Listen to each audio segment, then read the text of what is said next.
as I'm talking about hearing God, let's talk about the Bible a little bit. For a long time, I was absolutely unable to hear God through the Bible because every time I was reading something, only thing I had like echoing in my brain were the terrible teachings I heard as a child, though. So I was like, yeah, it is doing me bad. Like I just like feel worse when I read the Bible because all the um, condemnations and guilt that I was getting free from are they got reinforced and surfacing and becoming harsher when I read the Bible. So it's like, oh, it does not help me, let it go. And it happens to people quite often. Like they have bad associations with the Bible, and you are not a bad Christian if you can't read the Bible for a time. This is what I was told. Like if I don't read the Bible, I'm not even a Christian and I don't even love God.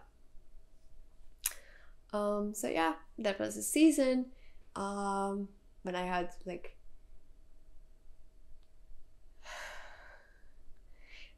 zero fun with reading the Bible. But actually, it is a great way of hearing God's voice if you don't try to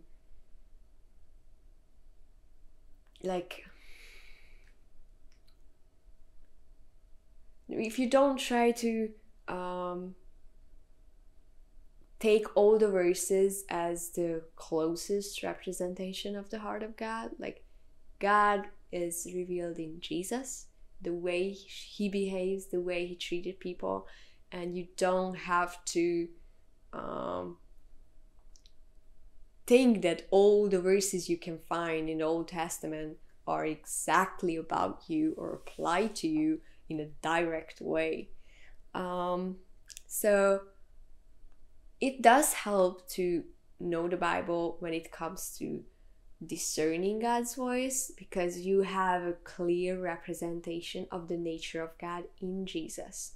So when I say use the Bible as a guideline to your revelations or your subjective experiences, I don't mean that if you don't find the exact experience or revelation you had in the Bible, then it's not from God.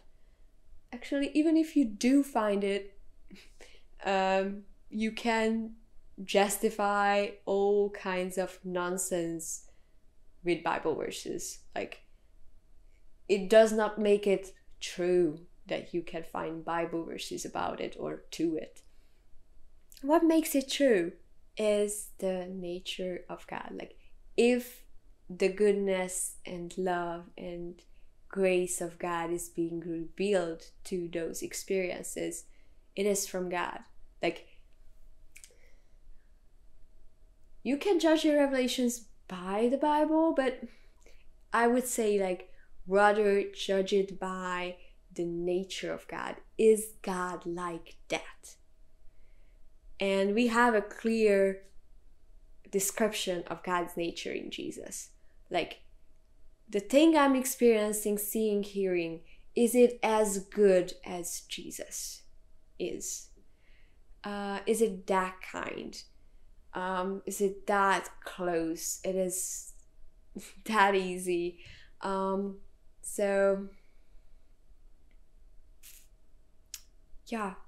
it's more about seeing the nature of God in Jesus, in the Bible, and then judging the subjective experiences according to the nature and heart of God we already know.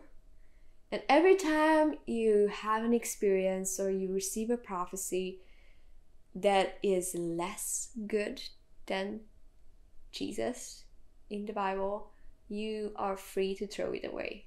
Like, even if the best prophet, the very well-known preacher says it, or even if it comes the most vivid open vision.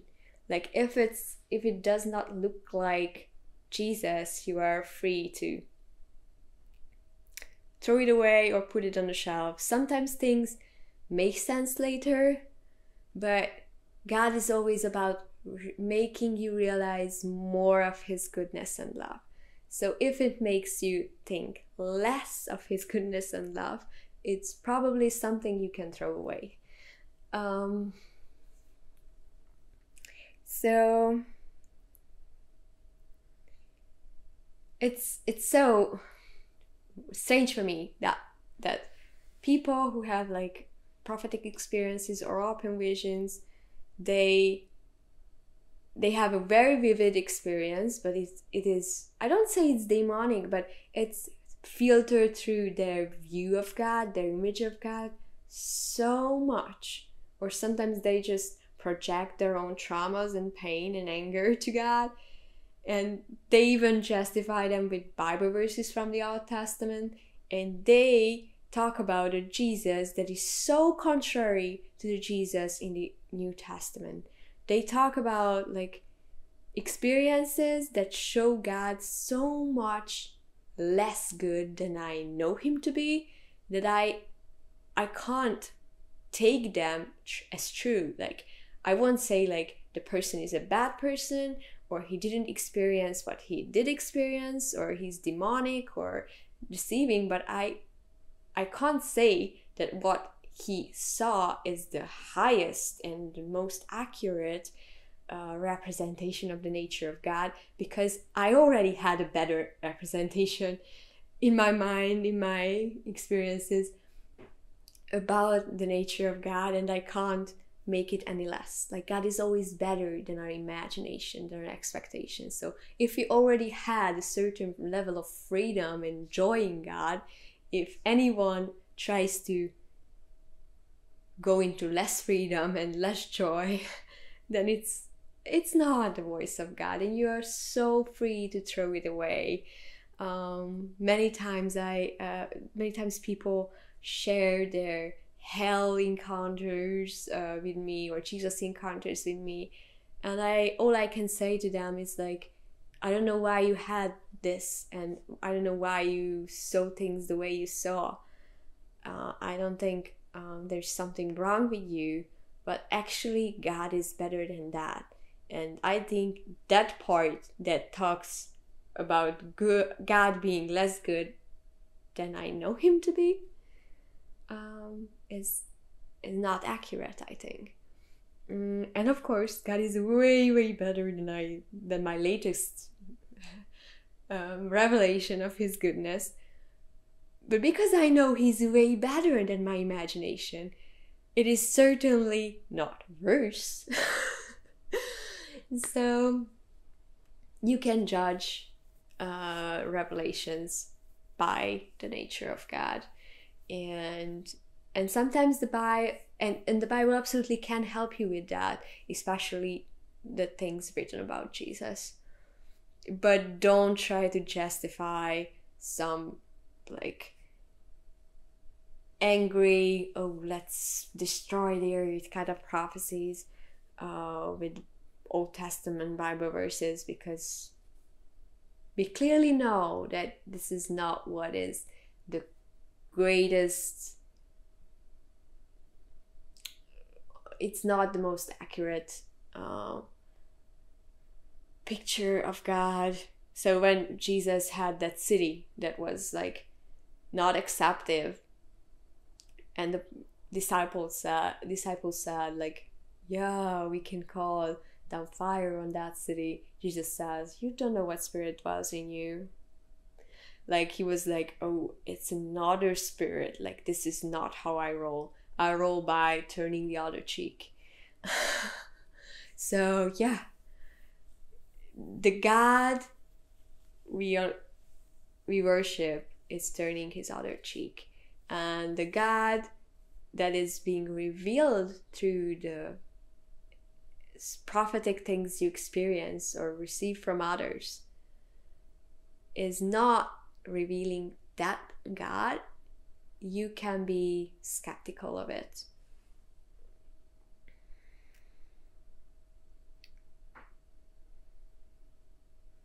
And of course, like reading the Bible in a meditative way, like just you don't have to make sense of everything you saw or read. It's like more like receiving the meaning beyond words. So just read a short phrase and stay silent, or have a conversation with God about that topic, or don't try to analyze why the writer wrote what he wrote and what influenced him um, all the time. Like you can do that, but it's, if you want to like communicate with God through it, this should be like put aside. Like read it in a soaking way, just like enjoying the words, enjoying the essence beyond the words.